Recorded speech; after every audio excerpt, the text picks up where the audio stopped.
kung init ko nga ning cycle, maganda magayon so ano yan, talubo kang urig.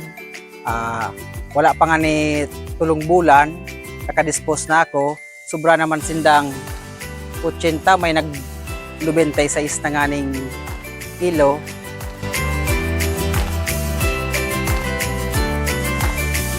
Ako po pala si Mark Eliezer Palisa, taga Purok 2, San Rafael, Ginubatan, Albay. Saro man sa nagagamit kay Mega Feeds.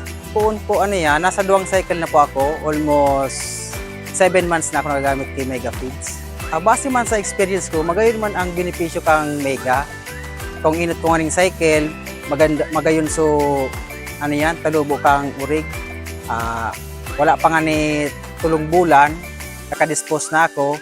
Sobra naman sindang 80, may nag 96 na nga ning kilo. Tapos naman sa saro naman, tig-testing kong tig-buno para ma-testing po kung magayon talaga ang kalidad ni Mega. So far, magayon naman so karne niya, di masyado mataba, tapos mas magayon po so laman niya.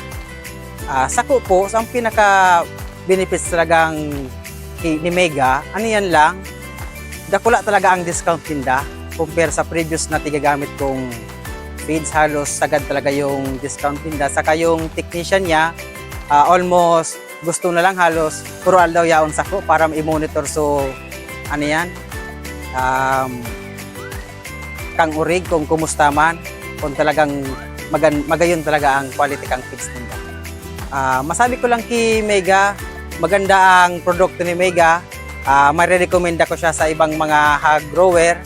Kung ano yan naman, sa technician naman, magayon man ang serbisyo kang technician, may galing mag-alaga, may gana ang kita.